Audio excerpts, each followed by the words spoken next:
I will have a cup of tea and one of those nice cucumber sandwiches that you promised me. Certainly, Aunt Augusta. Won't you sit here, Gwendolyn? Thanks, Mama. I'm quite comfortable where I am. Good heavens!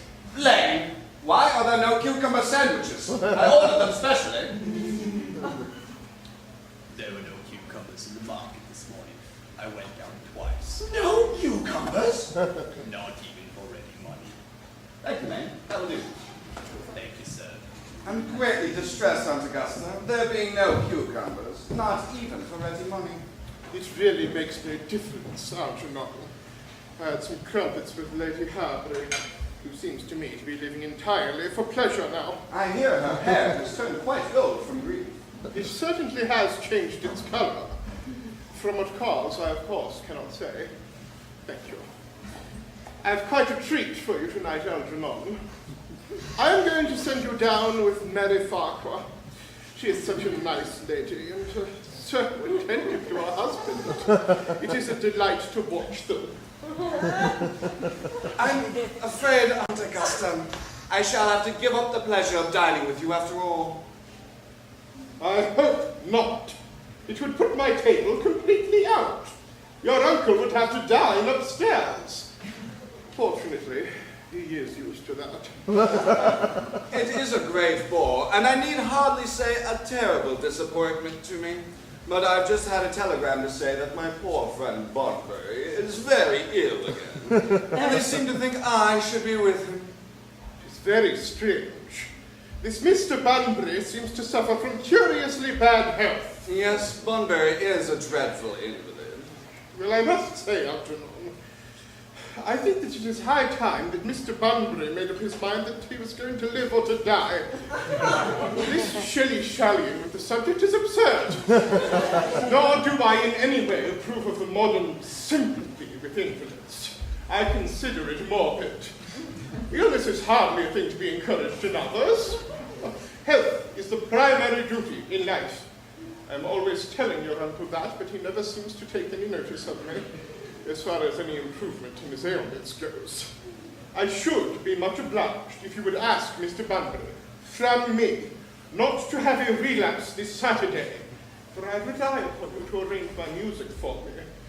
It is my last reception, and one wants something that will stimulate conversation, particularly at the end of the season, when everyone has said practically everything that they had to say, which in most cases was not much. I'll speak to Bunbury, Aunt Augusta, if he is still conscious, and I think he can promise you that he'll be all right on Saturday. Of course, the music is a great difficulty. You see, if one plays good music, people don't listen, and if one plays bad music, people don't talk. But I'll run over the program I've drawn out for you, if you'll kindly come into the next room for a moment. Thank you, Algernon. It is very kind of you. I am certain that the program will be delightful.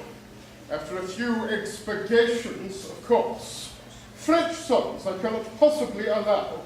People always seem to think that they are improper, and either look shocked, which is vulgar, or laugh, which is worse. But German sounds a thoroughly respectable language, and indeed I believe it is so. Gwendolyn, you will accompany me.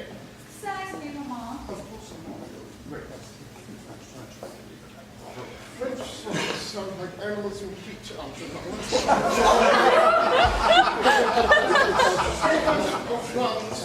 Anything that interests mine, we're going with it. Don't round up on my pen, you laugh.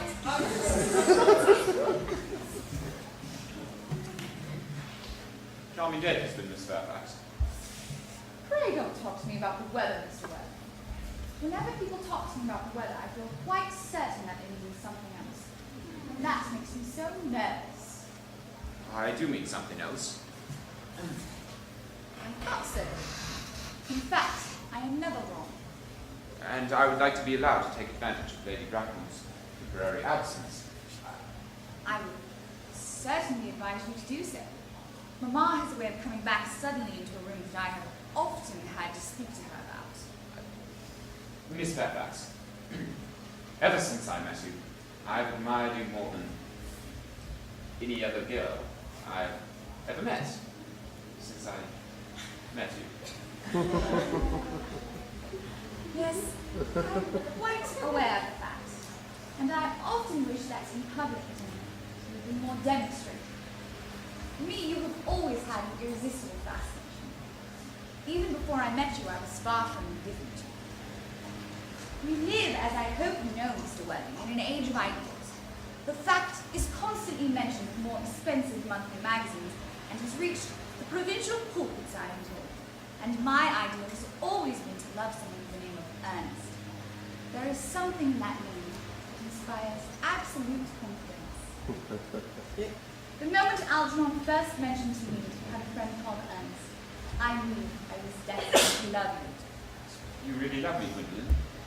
Passionately. Darling, you don't know how happy you've made me. My own Earnest. But you don't really need to say anything about me if my name wasn't Earnest. Your name is Earnest. Yes, I know it is. But supposing it was something else. Do you mean to say you couldn't love me? This is clearly a metaphysical speculation. And like most metaphysical speculations, has very little reference at all to the actual facts of real life as we know them. Personally, darling, I don't much care about the name of Earnest. I don't think the name suits me at all. It suits you perfectly. It is a divine name. It has music of its own. It produces vibration. Well, really, Gwendolyn, I must say, I think there are lots of other much nicer names. I think Jack, for instance, is a charming name. Jack? No. There is very little music in the name of Jack, if any at all, indeed. It does not thrill. Produces absolutely no vibrations. I have known several Jacks, and they all, without exception, were more than usually plain. Besides, Jack is notorious domesticity for John, and I pity any woman who is married to a man called John. She will probably never be allowed to know the entrancing pleasure of a single moment's solitude. The only really safe name is Earnest. Gwendolyn, I must be christened at once. I mean, we must get married at once. Married? Mr. Worthing. Well, surely, you know that I love you. You've led me to believe, Miss Fairfax, that you were not absolutely indifferent to me.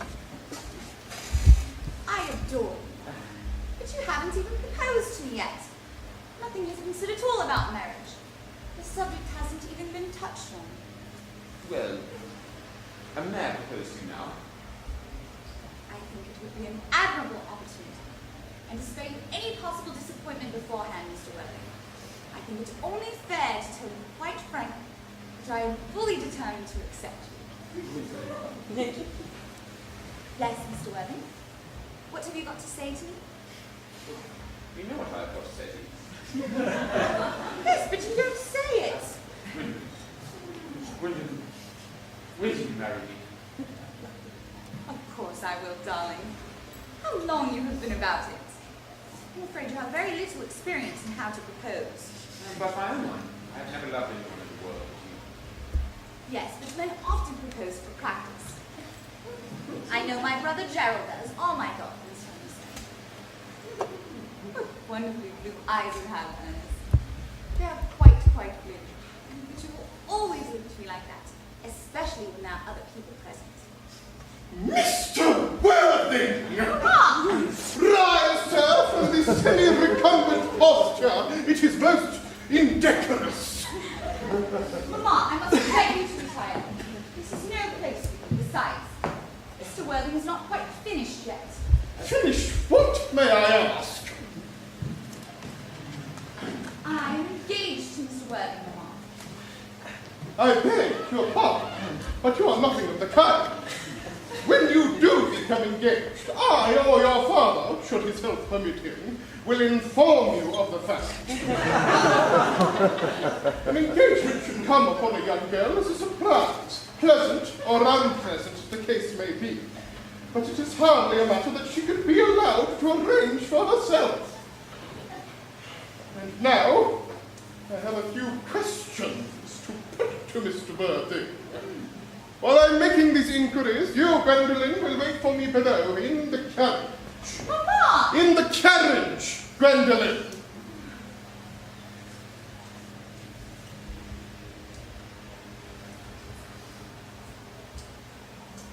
Evelyn, the carriage! Yes, Mamma.